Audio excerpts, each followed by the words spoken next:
this is a 2022 LiveWire One. This bike was introduced as the 2020 Harley Davidson LiveWire in 2021. They spun LiveWire off into its own brand and just called it LiveWire. And as of right now, they just have the one bike. They have another one coming out called the S2 Del Mar that they're taking orders on that's a little smaller. And I'm at Texas Harley Davidson, big store, and they let me take this bike out for a bit. So it is turned on, it's powered on, so I got these yellow lights here, no clutch, press to start, lights are green, which means I'm okay. I've got 58% state of charge and 66 miles worth of range. And just roll on the throttle and off we go. So let's experiment with this guy. I have ridden one of these before at a Harley demo in Fort Worth a couple of years ago.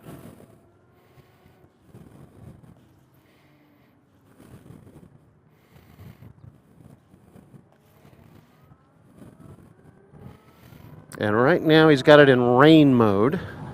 I cannot see crap out of my mirrors. So let's go this way because I can only do a right turn. Look like auto-canceling turn signals. There we go. Got it in range mode now, so I should be able to experiment with the regenerative braking on the LiveWire. Charge port's right here where the gas filler would usually be on a gas bike. Hello. No vibration. Can't even tell that the bike's on sitting at a stoplight. Just like you're sitting on a stool in the middle of the street. What's wrong, puppy? So if I was sitting on a Harley right now, an internal combustion Harley, I wouldn't even be able to hear that dog whining at me. Okay, they recommended that I turn around and go the other direction, so I'm going to do that.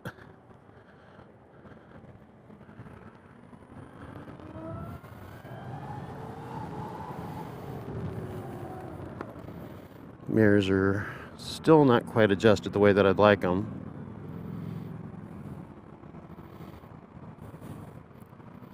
Let's say I left at 56%. I turned on range mode and I'm up a percent just with a little bit of regen that I've done here so far. I'd like to get these mirrors further out. Wonder what that would do to the range. There's my odometer with trip. I got that up. Okay, cool. So this demo bike has 1,300 miles on it, and it is a new 2022. They've got another black one and one in the Nebula Red, which is such a dark burgundy that it almost looks black. I'm at this light. Let's play around with this button. Nope. No phone, no nav, so I could have navigation on the display here. It's a digital display that's about the size of like one of the big iPhones or big Galaxies. Like I have an iPhone 13 Pro Max, and it's a little bigger than that. But when you're riding, you can have it set so it just has this analog and digital hybrid speedometer. With this left trigger, it looks like I can toggle my odometer now. It's got that. And then there's trip A, trip B. I don't know what the K is. Somewhere on here, there's got to be a way that I can see the efficiency estimate. Oh, a roundabout.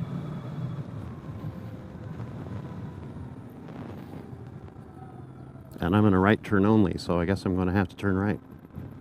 All right, so what I'm going to do here is I'm going to stop in this parking lot and see if that's just odometer and trips both displayed. Ranges. Oh no, that gives me an estimated gauge. 63 miles of range is what it's saying I got, and it gives me a minimum range of what looks like 24 if I really get on it, and 84 if I baby it. There we go. That's what I want. 56%, and it shows watt hours per mile right there at 117 watt hours per mile. I'll do some calculations, but I know that 125 is a nice sweet spot because that's going to translate to words that I know and be 8 miles per kilowatt hour. So right now this is doing a little bit better than 8. See what happens when I get out on the freeway. But that's the display I wanted, and it's moving the right toggle. Okay. So I'm going to get out of this parking lot, and I'm going to go around this roundabout in a little bit more fun way. Why are you stopping? Oh, you're just being a nice guy? Okay, I got you.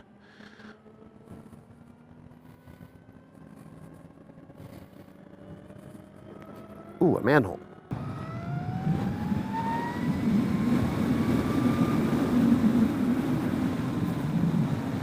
And that was just a little twist of the throttle. Do you call it a throttle on an electric bike? Or is it, I mean, would you call it an accelerator? You definitely don't twist on the gas because there's no gas. And I'm, already used to not using the clutch.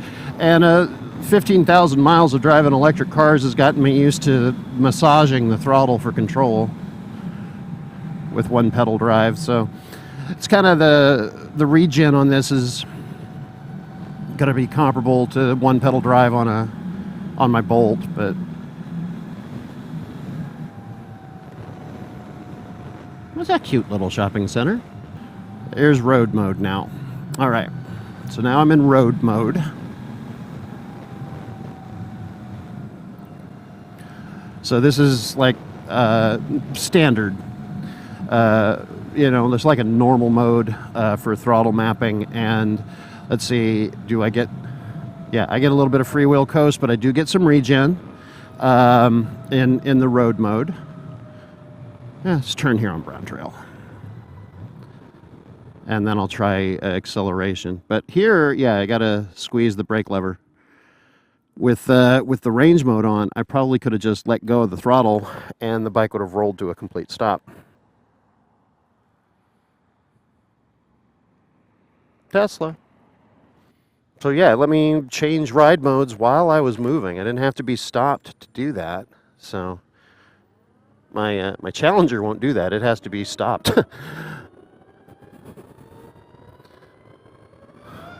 Whoa! Okay, same little twist, and I noticed a big difference in the acceleration on that one. It's like gets up and goes. Okay, I just hit it into sport mode. Wait till I have a bit of straightaway here, because I don't know what's gonna happen when I twist this, so I want to make sure I'm going straight when I do it. There we go. Oh! Woo! That was about a 1/32nd twist on the throttle. I don't know that I would ever use that. Let's go back into range mode, because this is most likely where I would ride it anyway. And that's still really good acceleration. So here, I'm gonna try getting it out on the highway. Watt hours per mile are still staying at 117, so maybe it's because it hasn't been reset in the 1,313 miles of riding that this demo motorcycle's had. It's lightweight. The saddle would come across as uncomfortable after a while. It's already starting to feel a little bit, but I've got enough room I can move around, so that's good. And for my commute, it'd be just fine. Doing a lot of miles on it, I don't know if I could pull that off. I know that the bike can fast charge. It can DC fast charge. I know it works. DC fast charge works at Electrify America. I'm not sure how well it can do it at like an EV Go or an EV Connect or something like that. They should work with ChargePoint, because from what I've read on forums, ChargePoint is who contracted with Harley when the 2020, whoops, that's the horn, when the 2020 LiveWire came out. So see what wind resistance is at highway speed. That's 70. Yep, you definitely got the wind. And I'm hearing a decent amount of wind in my helmet, but no buffeting, which is good. Still says 117 watt hours per mile. That can't be right. I think I saw a fairly big empty parking lot at a church up here. I'm gonna go there to put it back in range or eco.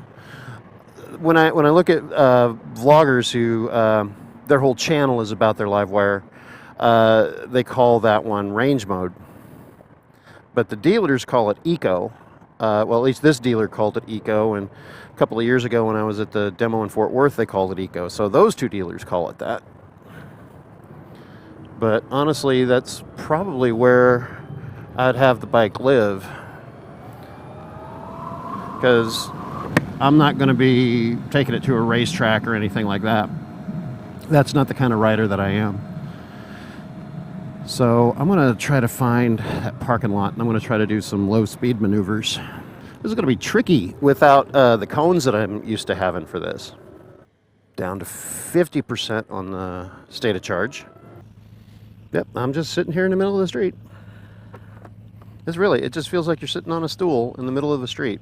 The bike it requires no effort to hold up. With my height, I'm bent-kneed, flat-footed on the ground. Oh, I know where I should go. Yeah, I wonder if I can get there. I took my MSF beginner riders course about a mile from here, and if I can get into their parking lot, I can try these maneuvers on their painted lines.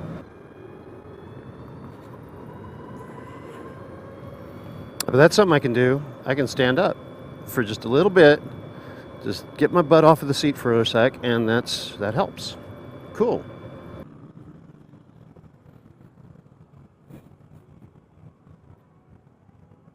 Yep. Complete stop. Didn't need to pull the brake lever. I did, take a couple of steps to Fred Flintstone the thing, but I was only doing about 2 miles an hour at the time. If I was smart, I would have, just lightly tapped the brake pedal. And you can't rev the throttle going through an underpass because there's no neutral. There's the stadium. Okay. This is where I took my beginner rider's course from the Motorcycle Safety Foundation, a company called Texas Rider. Oh, this is a bumpy parking lot. But somewhere around, I was down on this end of the parking lot that's fairly empty. And I want to see, it's been like 7-8 years, but I want to see if the paint's still there.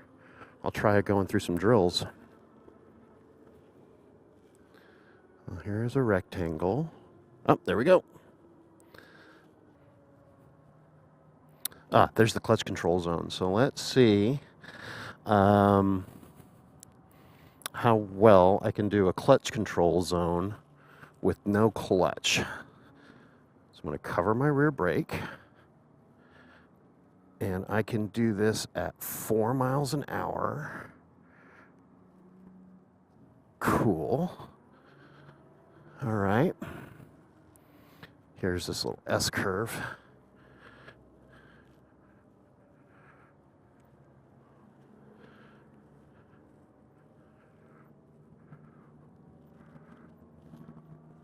About 5 miles an hour.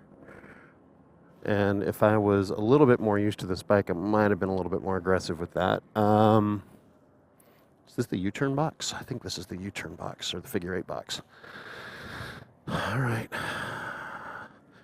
Figure 8 box was always my Achilles heel. So, this is a little tight. So we're going to come in here. Dip.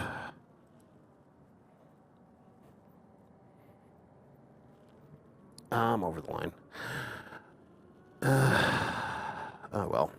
I never could do that very well. From a stop, I'm going to try to go into that S-curve, and then I think I'm going to get out of here.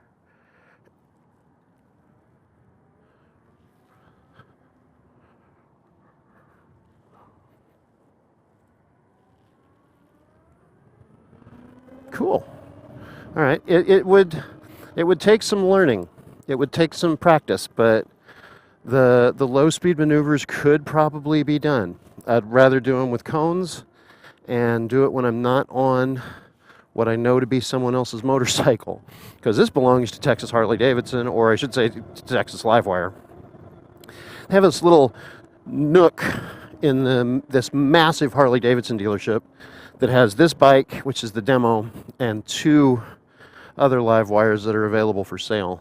And that is the extent of the LiveWire dealership within this massive Harley dealer. And it's time for me to head back. So I want to go head back and give them back their bike. Okay, so my arm's a little tired, but that's because I was just doing that stuff. And I'm so used to doing those drills with just easing out of the clutch, which you can't do on a LiveWire. That not only doesn't have a clutch, doesn't have a transmission with gears. I mean, I'm sure you could call it a transmission, but I mean, it's one speed. Throttle goes to the motor spins. There's no neutral or nothing. So clutch control exercises are out the window.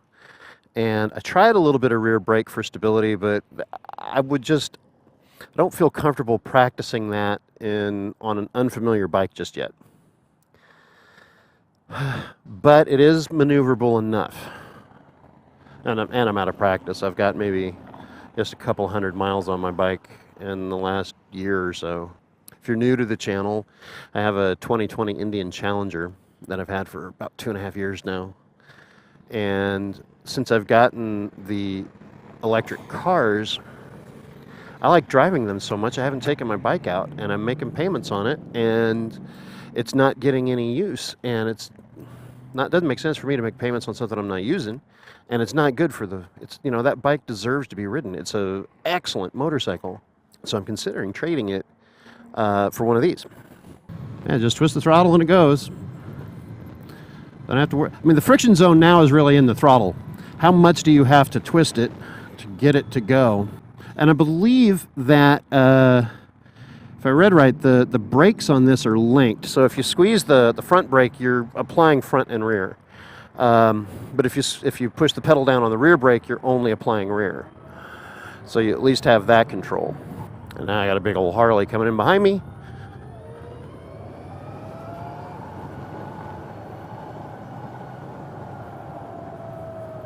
So, I mean, this dealership is monstrously big. All right, let's experiment with parking.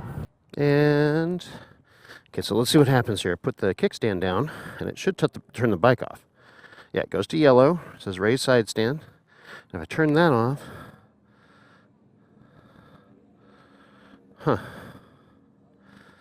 and there it goes. It turned off. That's just that easy. All right, that is the LiveWire One. I'm going to get one of these.